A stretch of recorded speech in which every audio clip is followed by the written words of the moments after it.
La Constitution, notre contrat oublié. Nous allons voir 6 articles de la Constitution belge. L'article 10. L'égalité devant la loi.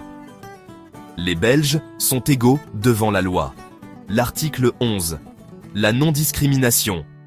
La jouissance des droits et libertés doit être assurée sans discrimination. L'article 19. La liberté d'expression. La liberté des cultes, celle de leur exercice public, ainsi que la liberté de manifester ses opinions en toute matière, sont garanties. L'article 22. Le droit à la vie privée. Chacun a droit au respect de sa vie privée et familiale. L'article 23. Le droit de vivre dignement. Chacun a le droit de mener une vie conforme à la dignité humaine. L'article 33. Le pouvoir appartient au peuple. Tous les pouvoirs émanent de la nation. Ils sont exercés de la manière établie par la Constitution et ne peuvent être exercés que dans l'intérêt général. On parle souvent des lois, des taxes, des règles, des décrets, des obligations. Mais qui parle encore de la Constitution ? Ce texte qu'on devrait tous connaître, parce qu'il est censé protéger chacun d'entre nous. La Constitution, c'est le contrat entre le peuple et l'État. C'est la base de tout. Et pourtant, aujourd'hui, on a l'impression que ceux qui devraient la défendre sont souvent les premiers à l'oublier. Alors j'ai voulu la relire, article par article, pour voir ce qu'elle garantit et ce qu'on en a fait. Parce qu'avant de changer le système, il faut déjà comprendre sur quoi il repose. Article 10. L'égalité devant la loi.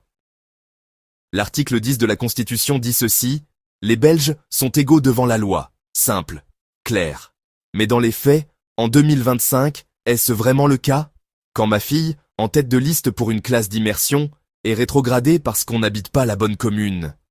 Est-ce encore l'égalité? Quand certaines communes offrent des tarifs réduits pour leurs habitants, mais pas pour ceux d'à côté, alors que tous, on paie les mêmes impôts nationaux. Est-ce encore l'égalité?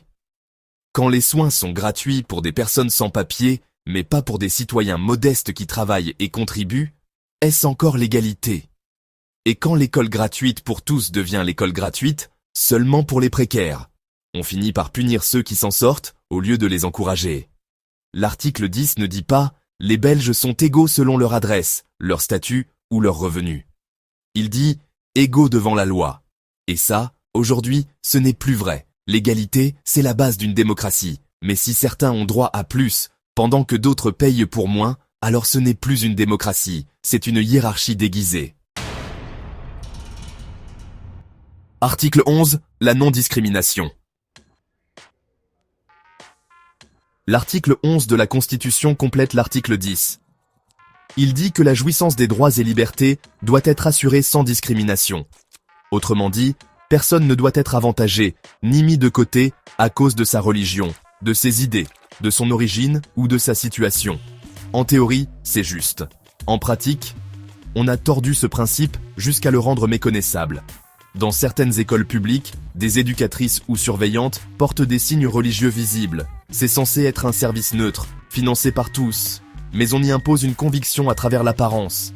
Et si un parent ose questionner ça, on lui répond qu'il ne faut pas discriminer. La neutralité devient une faute.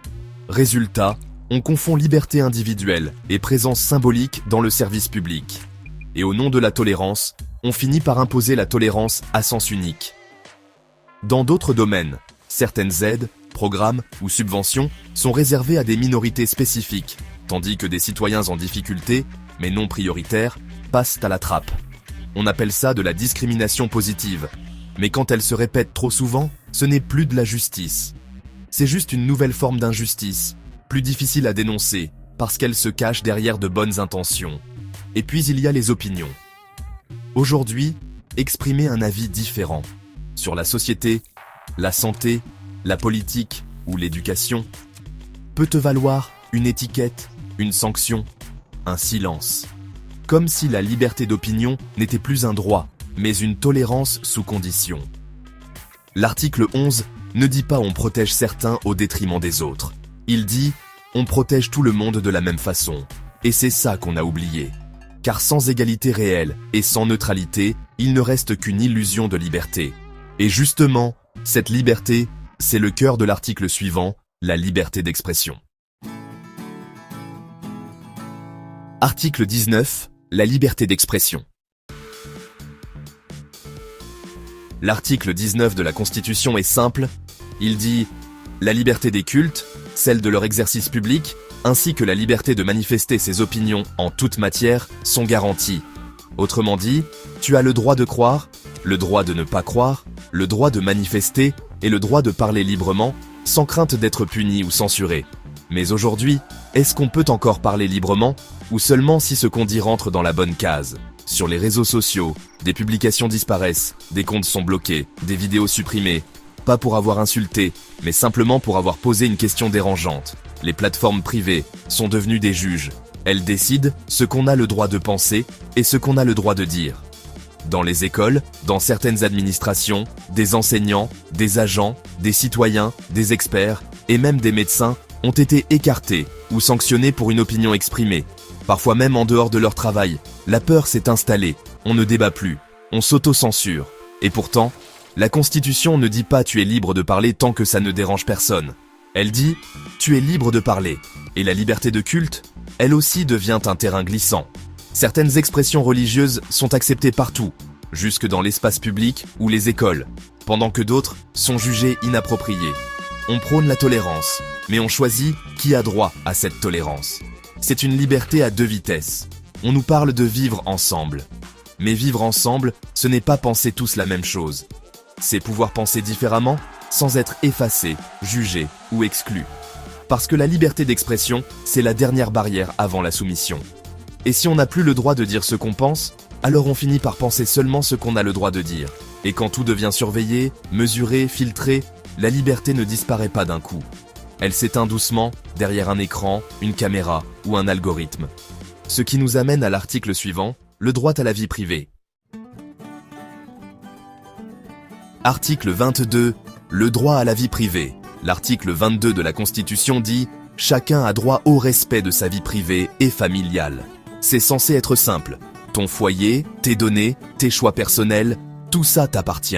L'État, les entreprises, les institutions ne peuvent pas y entrer comme ils veulent.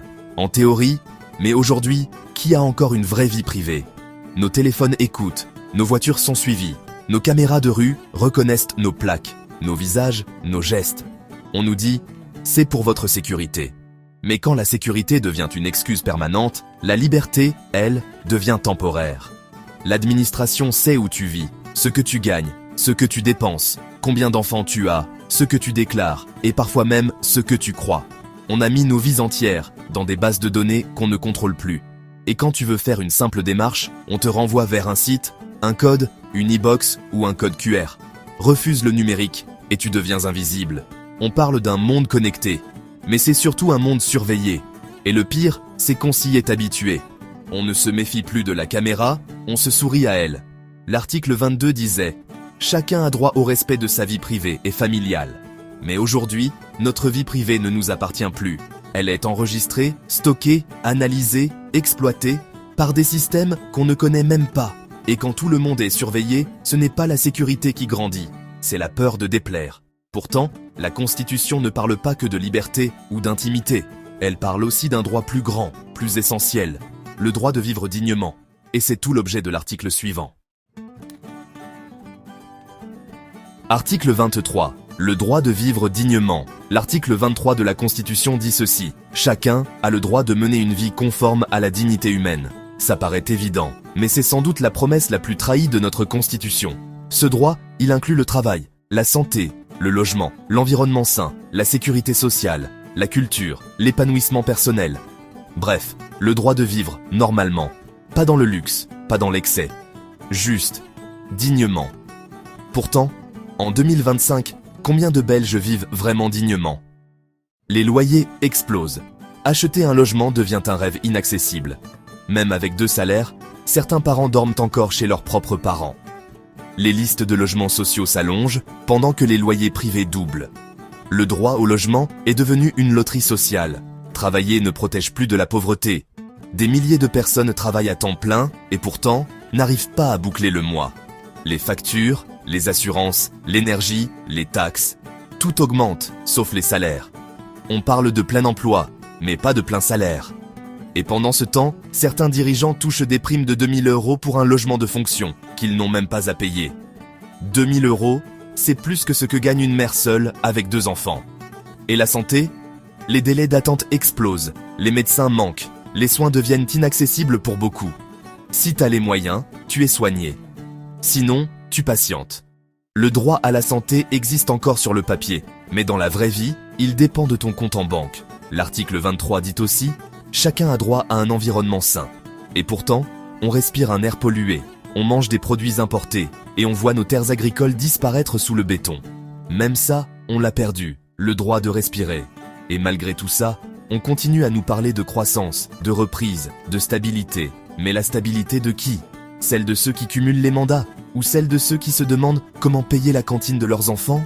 L'article 23 n'est pas une belle idée, c'est un engagement. Et aujourd'hui, il n'est plus respecté. Beaucoup de Belges ne vivent plus dignement. Ils survivent dans un système qui les use tout en se disant « protecteur ». Et c'est là qu'on touche au cœur du problème. Le pouvoir, celui qui devrait servir le peuple, ne sert plus que lui-même.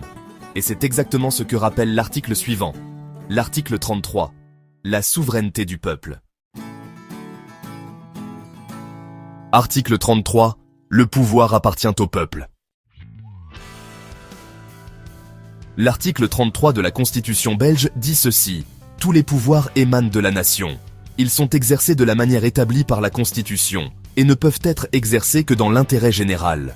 C'est clair. Le pouvoir n'appartient ni au parti, ni au lobby, ni aux ministres. Le pouvoir appartient au peuple. Mais aujourd'hui, soyons honnêtes, est-ce que quelqu'un a encore l'impression que ce pouvoir vient de lui? Des décisions sont prises sans nous, des projets imposés sans consultation, des promesses oubliées dès le lendemain des élections. Les citoyens votent, sur base de mensonges. Puis, on ne les écoute plus. On leur demande leur avis seulement quand ça ne dérange pas. Et entre 2 élections, c'est le silence. Pendant que des familles cherchent un toit, des ministres touchent des primes logement de 2000 €, en plus de leur salaire et de leur logement déjà payé par l'État. Pendant que des jeunes n'arrivent plus à payer un cote, on finance des chauffeurs, des cartes d'essence, des frais de représentation, des voyages, des pensions dorées à vie. Et on ose encore parler d'intérêt général. Le pouvoir aujourd'hui n'émane plus du peuple, il s'exerce sur le peuple.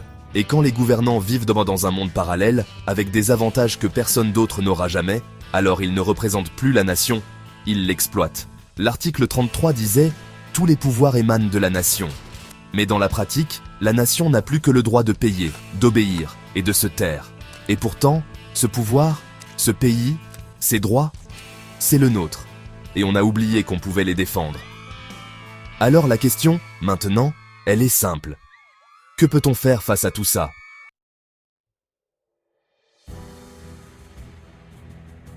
La Constitution, ce n'est pas un texte ancien qu'on ressort pour faire joli.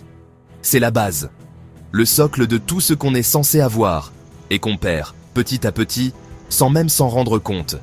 Elle garantit l'égalité, la liberté, la dignité, la justice et rappelle que le pouvoir appartient au peuple. Mais aujourd'hui, on vit dans un pays où certains profitent du pouvoir pendant que d'autres en subissent les décisions. Où ceux qui devraient donner l'exemple s'octroient des primes logement de 2000 €, des avantages, des cumuls, des privilèges, alors que tant de familles cherchent juste à payer leur loyer. Et tout ça pendant que la Constitution, notre bouclier, dort dans un tiroir. Alors non, on ne changera pas le système en un jour. Mais on peut déjà se souvenir de la base, lire la Constitution, la comprendre, la rappeler. Parce qu'un peuple qui connaît ses droits ne se laisse plus manipuler. Et un peuple qui se tait finit toujours par perdre ce qu'il croyait acquis. Ce n'est pas la Constitution qui a disparu. C'est notre exigence qu'elle soit respectée. Et tant qu'on la laissera dormir, ceux qui profitent de l'oublier continueront à la violer. Alors la prochaine fois qu'on te dit « c'est la loi, tu n'as pas le choix, c'est comme ça », souviens-toi, au-dessus de toutes les lois, il y a la Constitution. Et elle est de ton côté. Parce qu'un peuple qui oublie sa Constitution perd sa liberté, mais un peuple qui la connaît ne se laissera plus jamais voler son pays. Merci d'avoir regardé cette vidéo. Si vous pensez que ces rappels sont importants, mettez un pouce bleu, commentez, partagez autour de vous, et surtout, abonnez-vous à Perspectives Essentielles pour ne rien manquer des prochaines vidéos. La prochaine portera sur la Constitution européenne et sur ce qu'elle dit, elle aussi, de nos droits et de nos libertés.